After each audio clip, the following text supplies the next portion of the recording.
Madame, Messieurs les conseillers présidents, cher Fritz, Monsieur le Premier ministre, Monsieur le Président de la Cour de cassation, Mesdames, Messieurs les membres du gouvernement de la République, Madame, Messieurs les secrétaires généraux de la Présidence, du Conseil des ministres et de la primature, Mesdames, Messieurs les grands commis de l'État, Mesdames, Messieurs les membres du corps diplomatique et consulaire, Madame la représentante spéciale du secrétaire général des Nations Unies,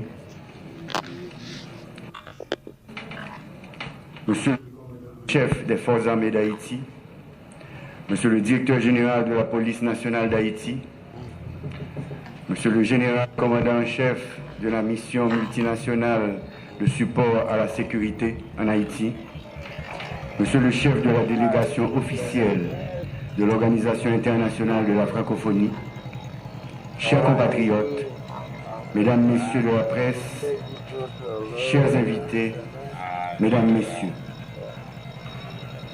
nous voici ici présents pour le passage de témoin à mon ami Fritz Alphonse Jean à titre de président du Conseil présidentiel de transition. Il faut rappeler ici que c'est sur un fond de crise en cascade que la formule de ce Conseil présidentiel a vu le jour après des années de tentatives infructueuses de négociation. Sa composition reflétait un grand nombre de partis, de regroupements politiques et plusieurs secteurs de la société civile. Cet acte de changement de coordonnateur se déroule dans une atmosphère d'amitié, de respect mutuel, de solidarité et de continuité qui a toujours caractérisé les relations entre le président Fritz Alphonse Jean et moi. La présidence tournante, expérience nouvelle dans notre jeune démocratie, marque un jalon important qui reflète la maturité d'une partie de notre classe politique. La tâche de coordonnateur en ces temps troubles et d'adversité est ardue. Elle exige une sagesse dont je ne m'étais pas cru capable. Mais j'ai été assisté par vous, chers collègues, conseillères et conseillers présidents, et ceci dans les phases les plus difficiles de notre parcours. Je tiens donc publiquement à vous remercier pour votre support inconditionnel.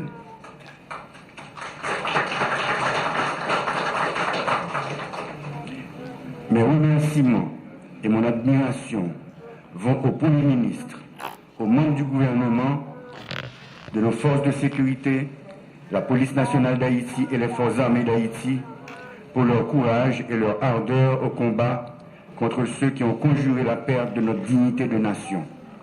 À ces assassins du peuple et de la liberté, qui n'ont d'autre projet que les massacres d'innocents et la destruction indiscriminée de notre patrimoine, nous rappelons que nous avons juré que c'est par la collaboration des forces de sécurité avec un peuple haïtien rejetant les gangs que la paix reviendra partout où elle est menacée dans ce pays.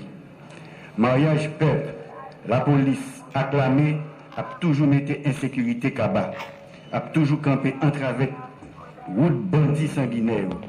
Bravo, bravo pour tout policier, tout soldat force multinationale qui bataille dans la Tibonite, dans Keskov, dans Solino, dans Gressier, tout partout dans le pays pour mettre la paix dans le pays.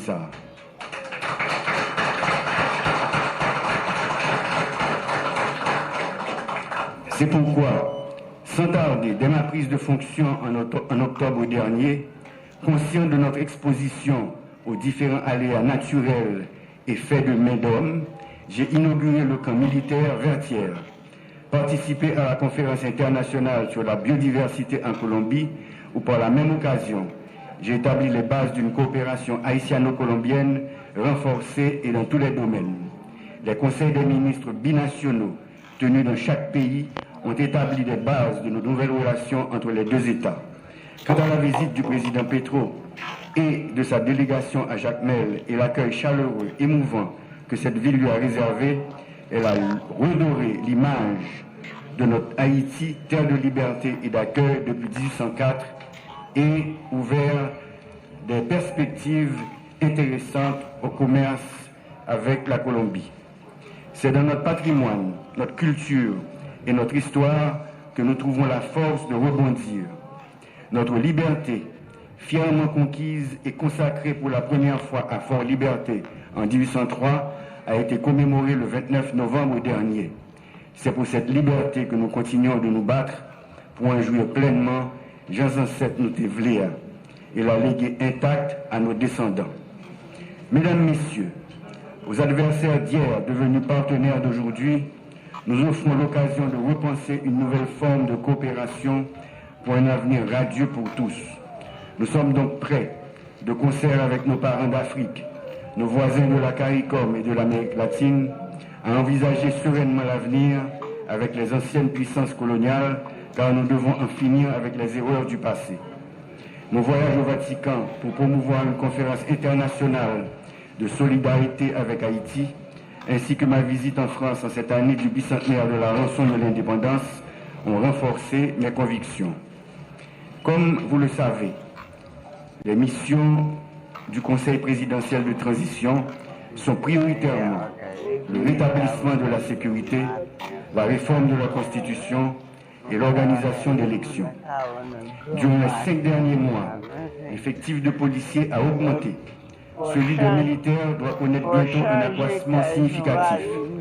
Les équipements de notre police ont augmenté en qualité et en quantité et d'autres sont en passe de leur être livrés. Nous avons également vu le nombre de policiers étrangers faisant partie de la mission multinationale de sécurité augmenter. Nous avons observé l'accroissement de leur connaissance du terrain ainsi que leur ardeur au combat. Mesdames et messieurs de la mission multinationale, financée par les Nations Unies et les pays amis, recevez par ma voix les remerciements du peuple haïtien et de tous les membres du Conseil présidentiel et du gouvernement. Nous ne sommes pas satisfaits. Beaucoup d'efforts restent encore à faire en matière de sécurité et de protection des vies et des biens.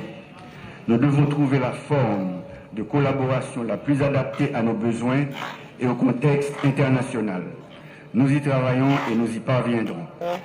Malgré les difficultés rencontrées, après 8 années, un conseil électoral a pu être installé. Il travaille sans relâche sur le processus électoral. Ce processus est long, mais nous sommes sur la bonne voie.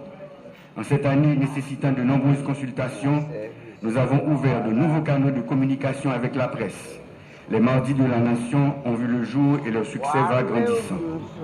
Bien que des gens mal intentionnés aient rendu difficile notre quotidien, nos déplacements dans le pays et hors du pays, nous avons pu, avec le concours de compatriotes compétents et de partenaires étrangers, ouvrir de nouvelles routes et voies d'échange telles que le port de Saint-Louis du Sud, l'aéroport de Jacmel et celui des Cayes, qui sous peu accueilleront du trafic de l'extérieur.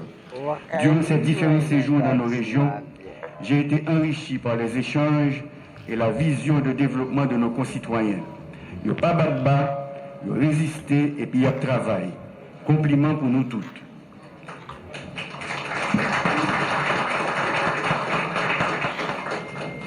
Peuple haïtien qui a souffert, pas quitter utiliser nous pour faire des ordres qui a plongé le pays en plus misère toujours.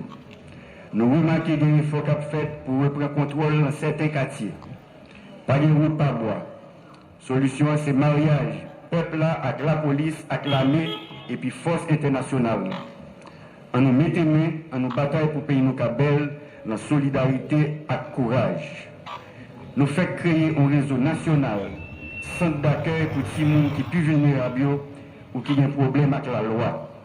C'est un gros pas pour chercher à retirer les gens dans les criminels.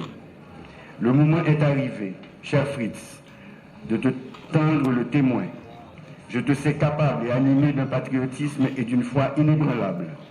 Tu peux toujours compter sur moi, sur nos collègues présidentes et présidents, et sur le Premier ministre Alix Fils-Aimé et tout le gouvernement pour mener à bien cette glorieuse mission.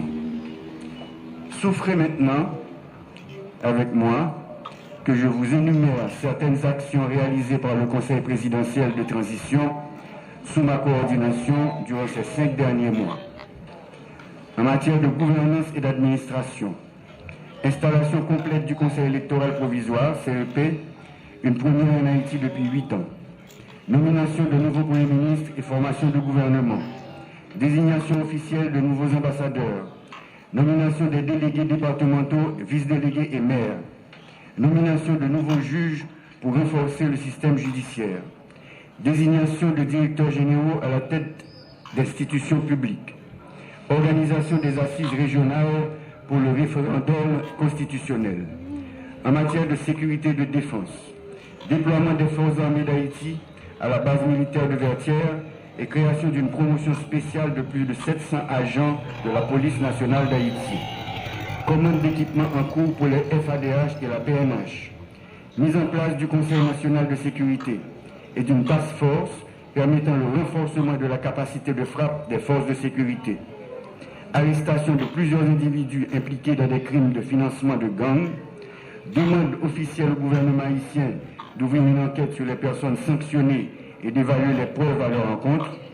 Mise en place et opérationnalisation du comité de désarmement CNDDR. En ce qui a trait au développement des infrastructures, mise en opération du port de Saint-Louis du Sud, améliorant la logistique et le commerce, agrandissement de l'aéroport de Jacmel pour stimuler le tourisme, une délégation de plusieurs agences de tourisme est attendue prochainement, agrandissement et mise en opération de l'aéroport international des Cayes.